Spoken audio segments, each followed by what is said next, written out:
So, welcome to our latest blog. We're driving to Comic-Con with butterflies in my stomach, presenting footage for the first time. It was always a slightly intimidating and scary thing. Plus, I've got to face a day of interviews. But another 10 hours and it'll all be behind us.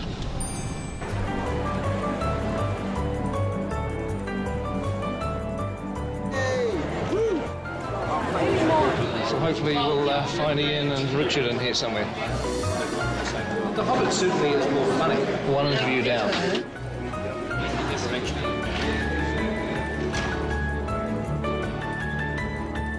When I call you guys up on stage... We're coming out one at a time. Yes. I saw on the One Ring this morning that people have been camping out since Wednesday to get into Hall H. Those are the sorts of people that I like hanging out with. I'm going to be going on soon, and I've been recruited to do some vlog filming with my iPhone, because this camera isn't allowed on stage, but nobody's going to stop me shooting with my iPhone.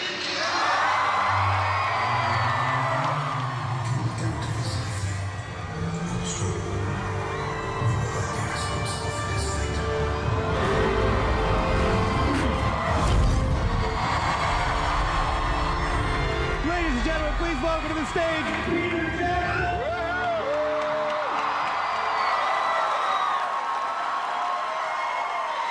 Let's bring up a few of our friends that we have here. Philippa Boyens, Andy Serkis, Richard Armitage, Martin Freeman, Sir Ian McKellen. We also have a surprise guest, Elijah Wood. I love you guys. I came all the way from Brazil just because of you. Thank you. I spent all my money on this trip, but it was worth it. These are the people that we're making the film for, and I'm really happy that it was received in such a great way. I'd just like you to do something for all the people that couldn't be here. Could you just say hi from Comic-Con? 1, 2, 3. Fantastic. No need for a take two. That was bloody good. And so now we would like to show you a little bit of what we showed the audience in Hall H.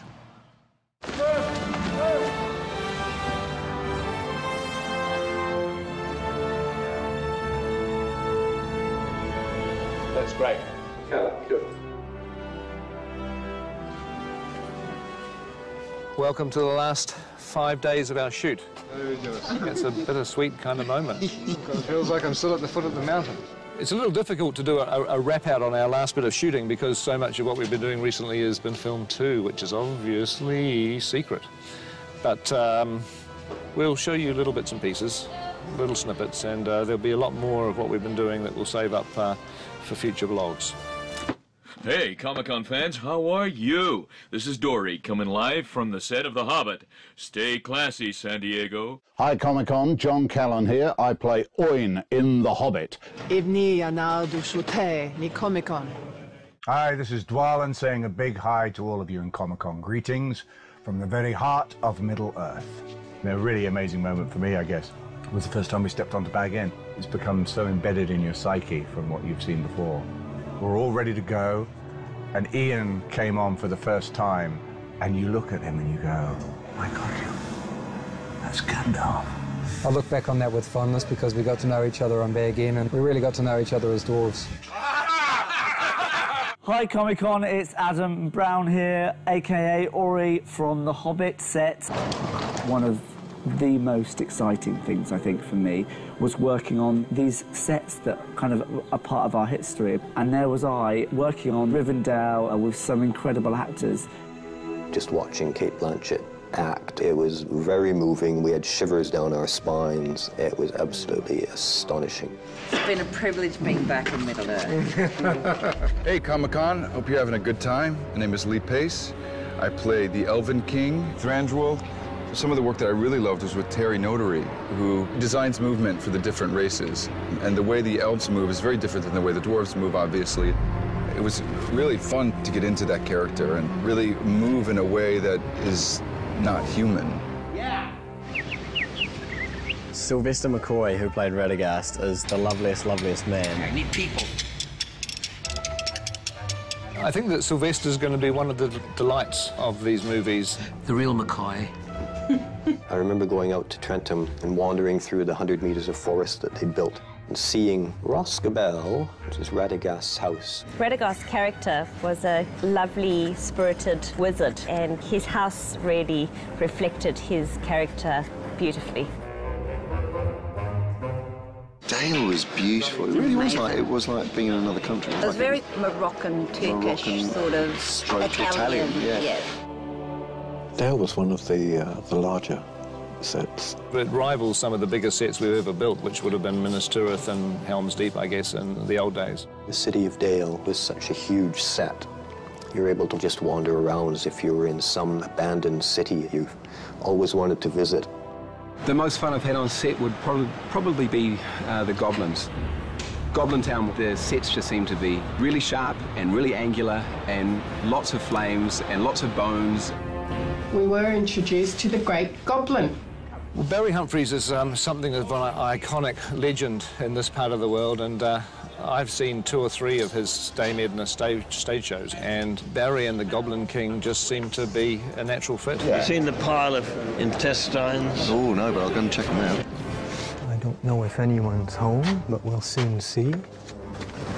I found Bayon's house absolutely mesmerizing. It's one of my favorite parts of the book, and the creation, the carving that they did inside that beautiful barn, and everything was so oversized. I want to write the theme tune, sing the theme tune.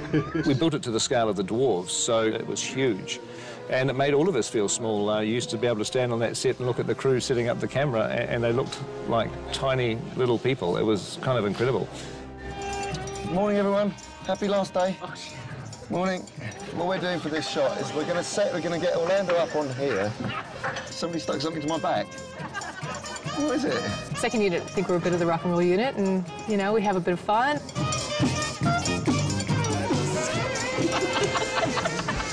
Greg's shorts, I think. That's me, the Yeah. Just loop it, bro. Just loop it. No problem. I'm disturbed. It's like an 8-year-old schoolboy. What do you mean it's like an 8-year-old schoolboy?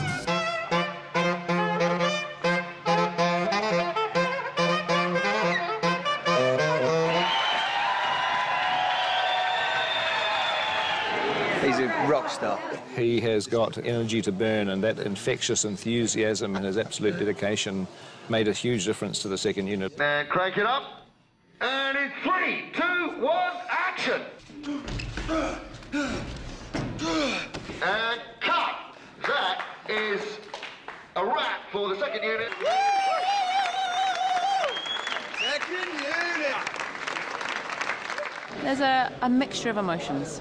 Good to finish, but sad at the same time. Quite frankly, I can't imagine this occurring anywhere else on the planet, so thank you from the bottom of my heart.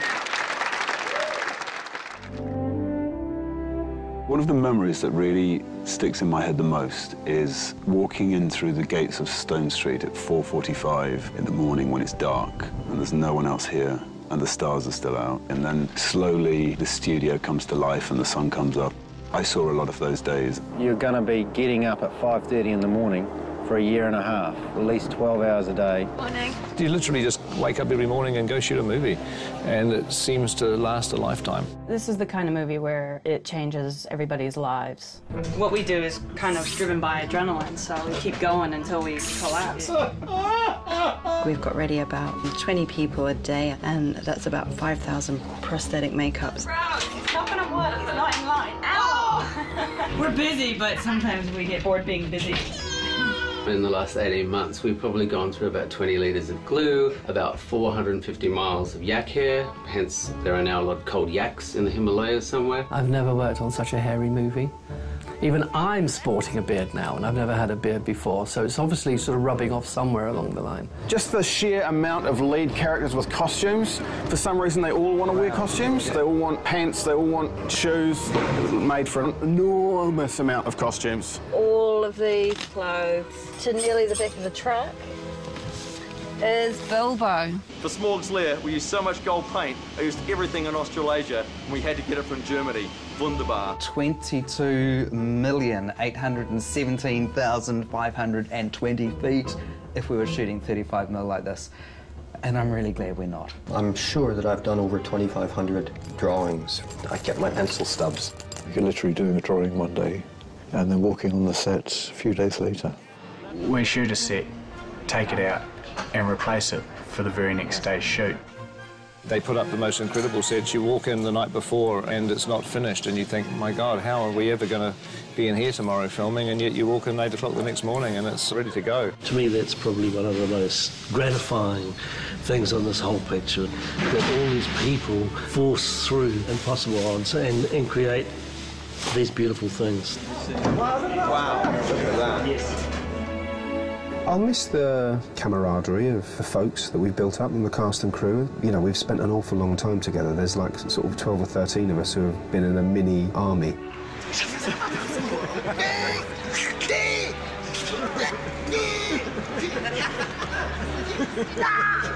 Well, I mean, they're all people I would love to work with again. Fantastic cast. I'm surrounded by these mates. I'm surrounded by my comrades. I'm surrounded by these great actors. Please, not every time. Get off. I mean... You get so close that you're able to freely abuse them on a daily basis and they don't seem to mind. And that's the poster. But a very high quality of human beings involved. Pretty soon we won't be all together as gang, which is going to be sad. We'll all miss each other terribly. You're getting to come to work with a group of people that you love working with, that you love hanging out with. It's a real family. What's this in our laundry? Look at that. Oh! Red-handed. What happens on the Hobbit stays on the Hobbit.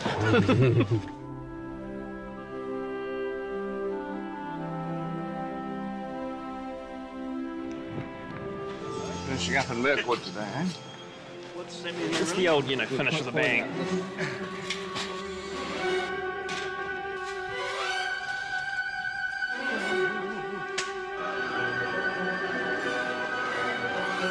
Look out!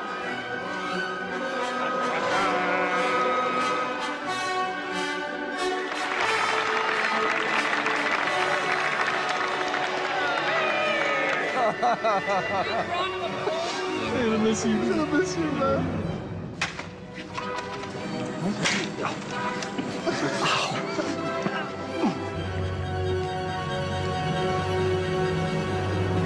Okay, and action. I need a horse. Why? Where are you going? In search of answers. All right, and cut. Well, unless anybody has anything else they want to shoot, I think we should call that a day. Thank you.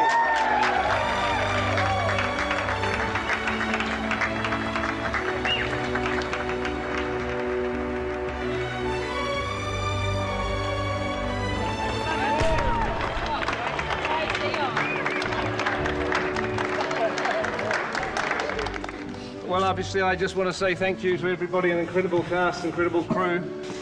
Seems like a lifetime ago that I had to do this speech at the beginning of the shoot. Oh, God, it was a long time ago. You know, as a director, it can be kind of a lonely job. You know, at times you feel like you're by yourself trying to solve problems, but then everybody steps in and suddenly I realise I've got this incredible support and all of you guys have got my back and you're behind me. And for that, I'm incredibly grateful. Thank you.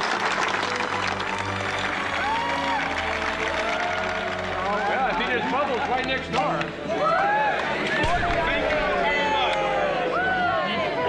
It's been a terrific atmosphere shooting this movie, and I hope the blogs have in some way given you all a chance to share in that and to experience it for yourselves. And we'll be continuing in post-production. The energy, the environment, everything's going to be very, very different, but it's still got equal amount of challenges. So look forward to seeing you during post-production. It's just lemonade, honestly. Come on, show some love. Put your arm around the person next to you.